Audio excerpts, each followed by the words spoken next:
Roma, año 80 después de Cristo, el aire en el anfiteatro Flavio está saturado de un olor que el hombre moderno no puede imaginar, una mezcla de incienso caro, sudor de 10.000 personas y sangre oxidada, pues para un ciudadano romano común, este era el centro del universo, pero para quienes estudiamos la historia de la vida en la Tierra, el Coliseo es mucho más que un monumento arquitectónico, ya que representa uno de los actos de extinción de especies más acelerados y crueles de la historia del Holoceno. Aquí, sobre esta arena ensangrentada, caminaron criaturas que hoy forman parte del registro paleontológico, y es que los romanos no solo conquistaron naciones, sino que libraron una guerra contra la naturaleza misma, extrayendo de sus ecosistemas a seres que nunca volveremos a ver con vida. Antes de adentrarnos en este oscuro viaje por las huellas de la megafauna desaparecida, si te apasiona la paleontología y el destino de las especies que habitaron nuestro planeta, desde los gigantes del Mesozoico hasta los últimos relictos de la antigüedad, suscríbete al canal, pues aquí desenterramos la verdad que el tiempo y el hombre intentaron borrar. Así que activa las notificaciones para no perderte nuestras investigaciones y acompáñanos, porque hoy hablamos de aquellos que salieron a la arena y se marcharon hacia la eternidad.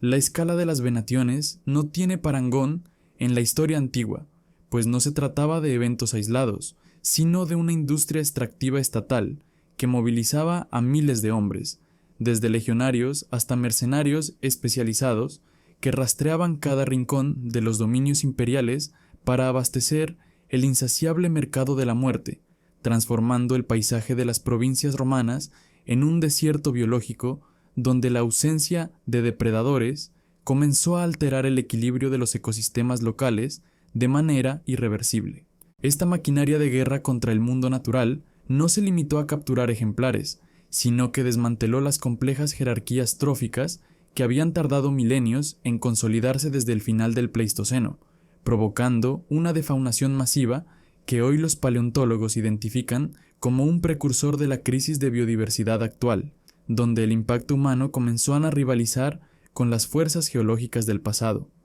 Debemos entender que la logística del Coliseo requería un flujo constante de carne fresca.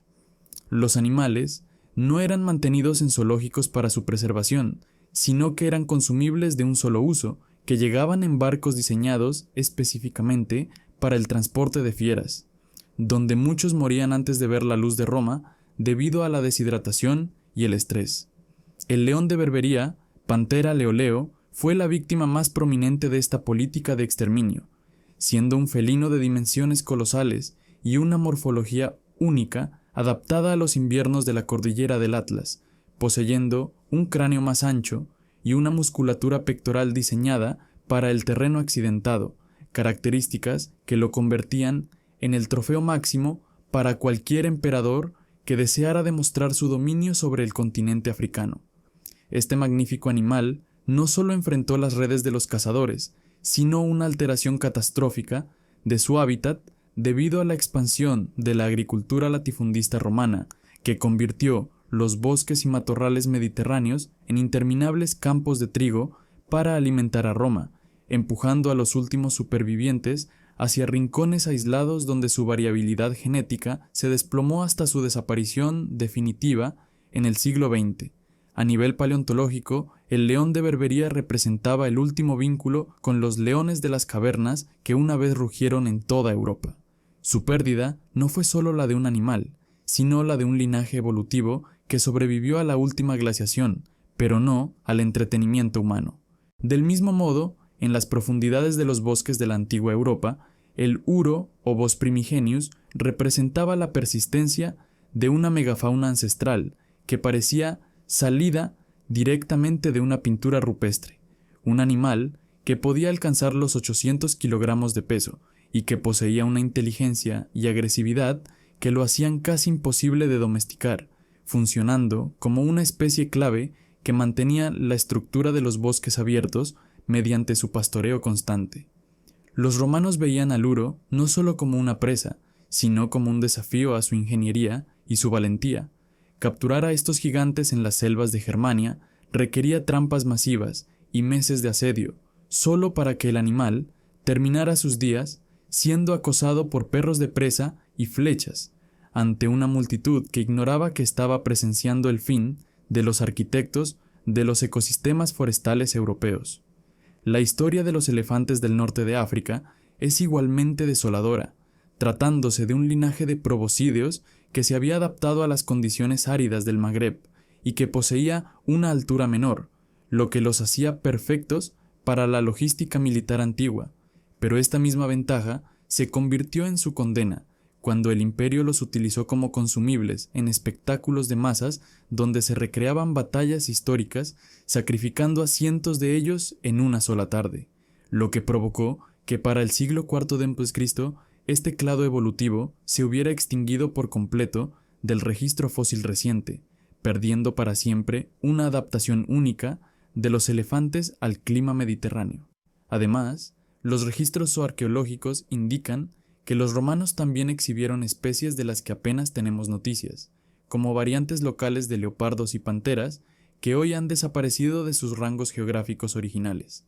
No podemos olvidar al oso del Atlas, Ursus arctos crouteri, el único representante de los úrsidos que logró colonizar África tras cruzar el estrecho de Gibraltar en tiempos prehistóricos, un experimento evolutivo de aislamiento que fue truncado por la demanda romana de animales exóticos, pues miles de estos osos fueron arrancados de sus cuevas en las montañas para morir bajo las espadas de los venatores, eliminando así una rama genética fascinante de la familia de los osos que nunca podremos recuperar.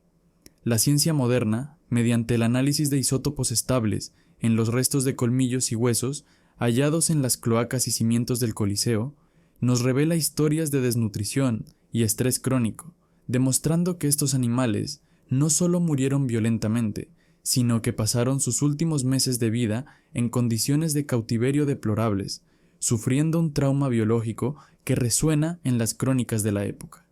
Para un paleontólogo, estas excavaciones en el Coliseo son como leer una esquela de la biodiversidad mediterránea. Entre los huesos de leones y osos se encuentran miles de restos de roedores y aves que también fueron desplazados por esta maquinaria imperial. Esta mentalidad de la naturaleza como un recurso infinito y un escenario para la gloria humana es un espejo inquietante de la crisis ambiental que enfrentamos hoy en Latinoamérica, donde el jaguar en las selvas de México o el oso de anteojos en los Andes sufren presiones similares de fragmentación y caza, recordándonos que el vacío que dejó Roma en el norte de África y Europa es un presagio de lo que podría suceder en nuestras propias tierras si no cambiamos nuestra relación con la biosfera. Los arqueólogos, al encontrar restos de semillas de snacks consumidos por el público romano junto a los huesos de estas especies extinguidas, nos muestran la banalidad del mal ambiental, donde la desaparición de un linaje evolutivo de millones de años era simplemente el ruido de fondo de una tarde de domingo, una desconexión que debemos combatir hoy con el conocimiento paleontológico y la conciencia ecológica para evitar que las próximas generaciones solo nos conozcan a través del silencio de nuestros bosques desaparecidos. Es vital entender que cada especie que Roma exterminó en la arena era el resultado de millones de años de selección natural, de adaptaciones a nichos específicos que quedaron vacíos, provocando un efecto dominó que afectó a la flora, a otros animales y finalmente al propio clima de las regiones conquistadas. El legado de la arena no es solo la arquitectura del mármol, sino la ausencia de los rugidos y las huellas de gigantes que una vez fueron la esencia misma de los ecosistemas terrestres. Si esta investigación te ha hecho pensar sobre la fragilidad de la vida y cómo la paleontología se entrelaza con la historia de like al video para que llegue a más personas, y cuéntanos en los comentarios desde qué ciudad de México o país de Latinoamérica nos ves y si conocías la existencia del oso del Atlas o los leones del norte de África, ya que leemos todas sus opiniones. Suscríbete para no perderte nuevos videos sobre dinosaurios y los misterios que oculta nuestra tierra. Cuida la naturaleza antes de que sea solo el tema de nuestro próximo episodio sobre especies extinguidas. Buenas noches y que el silencio de los bosques donde alguna vez rugieron estos gigantes nos recuerde siempre nuestra responsabilidad con el futuro.